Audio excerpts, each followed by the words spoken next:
আসসালামু আলাইকুম। এসি 25 তোমরা যারা বিশ্ববিদ্যালয়ের জন্য ভর্তি প্রস্তুতি নেওয়া শুরু করেছো বা করতে চাচ্ছ কিন্তু বুঝতে পারছো না আসলে কিভাবে ভর্তি যুদ্ধ শুরু করা যায়, সেজন্য আজকে দেখে মনে হয় তোমাদের জন্য প্রত্যেকটা বিষয় নিয়ে আলোচনা করবে। তাই প্রথম ভিডিওতে আমরা দেখবো যে এই জার্নিটা শুরু করার ক্ষেত্রে প্রথমে আমাদের কি জিনিসগুলো করতে হয়। তো প্রথমে যে ভুলটা আমাদের হয়ে থাকে সেটা নিয়ে আলোচনা করব। সেটা হচ্ছে যে আমরা আসলে লক্ষ্য নির্ধারণ করতে পারি না যে আমরা আসলে কোথায় পরীক্ষা দিব। আমরা কি মেডিকেলের জন্য দিব, আমরা কি বুয়েট রুয়েট জুয়ে ঢাকা বিশ্ববিদ্যালয় নাকি চট্টগ্রাম নাকি গুচ্ছভুক্ত 22 বিশ্ববিদ্যালয়ের জন্য, বা কোন ইউনিটে মানবিক বিজ্ঞান নাকি বাণিজ্য, কোন ইউনিটে আমি পরীক্ষা দিতে যাচ্ছি কোন সাবজেক্টের জন্য, এই লক্ষ্য নির্ধারণটাই কিন্তু আমাদের প্রথমে করা হয়ে ওঠে না। তো এই জন্য আমাদের সর্বপ্রথম যে কাজটা করতে হবে, একটা লক্ষ্য নির্ধারণ করতে হবে কোন বিশ্ববিদ্যালয় বা কোন ইউনিট বা কোন সাবজেক্টের জন্য তুমি আসলে ভর্তি পরীক্ষায় বসতে চাচ্ছ। সো এই লক্ষ্যটা নির্ধারণ না করতে পারার কারণে আসলে আমরা বুঝতে পারি না যে আমরা কোন জিনিসগুলো আসলে পড়বো। সো ফার্স্ট তোমাকে হচ্ছে ক্যাম্পাস নির্ধারণ করতে হবে এবং ওই ক্যাম্পাসের কোন ইউনিটে তুমি পরীক্ষা দিতে যাচ্ছ সেটা নির্ধারণ করে কোন কোন সাবজেক্ট তোমাকে পড়তে হবে সেটা কিন্তু তোমাকে ফাইন্ড আউট করতে হবে। সো এটা নিয়ে আমি আরেকটা ভিডিওতে আলোচনা করবো যে কোন কোন সাবজেক্ট কোন বিশ্ববিদ্যালয়ের জন্য পরীক্ষা হয়। তো প্রথমে নির্ধারণ করতে হবে তোমাকে লক্ষ্য, যে কোন বিশ্ববিদ্যালয়ের জন্য তুমি আসলে প্রস্তুতি নিতে যাচ্ছ। মোস্ট অফ স্টুডেন্টের প্রিপারেশন থাকে যে ঢাকা বিশ্ববিদ্যালয়ের ভিতরে ঢাকা বিশ্ববিদ্যালয়। তো যদি ঢাকা বিশ্ববিদ্যালয়ের জন্য তুমি পরীক্ষা দিতে চাও তাহলে তুমি যেই ইউনিটে পরীক্ষা দিতে যাচ্ছ ক খ গ কোন ইউনিটে তুমি পরীক্ষা দিতে চাও সেই ইউনিটে তোমাকে প্রশ্ন ব্যাংক সমাধান করতে হবে। তাহলে ফার্স্ট লক্ষ্য নির্ধারণ করা, সেকেন্ড হচ্ছে প্রশ্ন ব্যাংক সমাধান করা তুমি যে ইউনিটে হচ্ছে পরীক্ষা দিতে চাচ্ছ। তো এত করে কি হবে, প্রশ্ন ব্যাংক সমাধান কেন করব? আসলে বই না পড়ে প্রশ্ন ব্যাংক সমাধান করব? হ্যাঁ, বই না পড়ে প্রশ্ন ব্যাংক সমাধান করবা, কারণ প্রশ্ন ব্যাংক সমাধান করলে বিগত 10 বছর বা 5 বছরের তাহলে তুমি কিন্তু বুঝতে পারবা যে ওই ইউনিটে বা ওই বিশ্ববিদ্যালয়ে কোন টপিকগুলো থেকে বেশি বেশি প্রশ্ন করছে, এবং তুমি টপিক ফাইন্ড আউট করে দেন ওই টপিকগুলোই তুমি কিন্তু বেশি বেশি করে পড়বা। অর্থাৎ তোমাকে বুঝতে হবে যে কোন কোন টপিক থেকে প্রশ্ন আসে।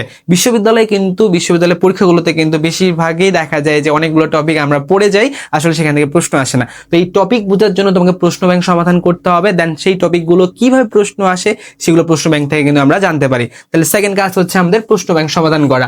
এবং থার্ড যে কাজটা, যে টপিক সিলেকশন, যেটা বললাম যে প্রশ্ন ব্যাংক সমাধান করে টপিক সিলেকশন করতে হবে।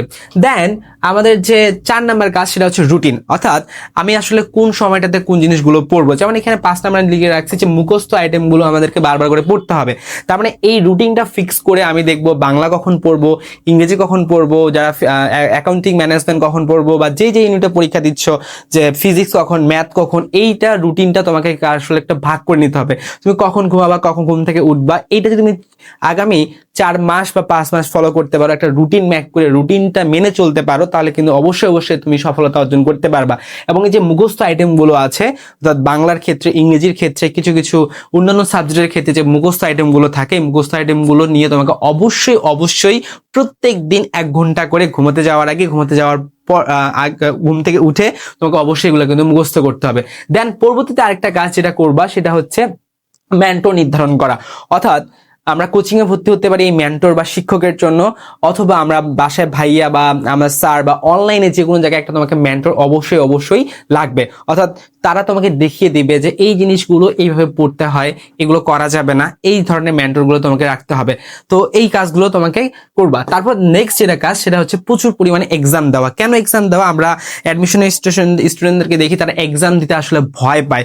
কেন? কারণ ভাই আমার তো পড়া শেষ হয় না। তুমি পারো না পারো, বিশ্ববিদ্যালয়ের জন্য যে মডেল টেস্টগুলো হয় বিভিন্ন কোচিং স্যার ভাইয়ারা নেয়, এগুলো প্রচুর পরিমাণে দাও। অবশ্যই অনলাইনের থেকে অফলাইনে দেওয়া বেশি ভালো।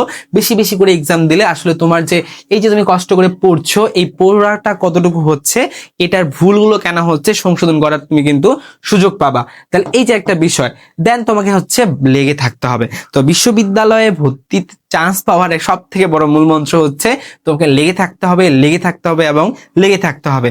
কোথায় কখন কিভাবে বিশ্ববিদ্যালয়ে চান্স হবে তুমি আসলে বুঝতে পারবা না, তবে হতাশা হওয়া যাবে না। শেষ পর্যন্ত প্রথম ঢাকা বিশ্ববিদ্যালয় পরীক্ষা থেকে শুরু করে লাস্ট যে গুচ্ছ বিশ্ববিদ্যালয় পরীক্ষা হবে বা ন্যাশনাল ইউনিভার্সিটি পরীক্ষা হবে, সেখান পর্যন্ত তোমাকে কিন্তু লেগেই থাকতে হবে, তাহলে কিন্তু অবশ্যই তুমি চান্স পাবা। তাহলে তুমি এই যে বিষয়গুলো যদি ফলো করো, তুমি তোমার বিশ্ববিদ্যালয় জার্নিটা সুন্দর করে গুছিয়ে নিতে পারবা।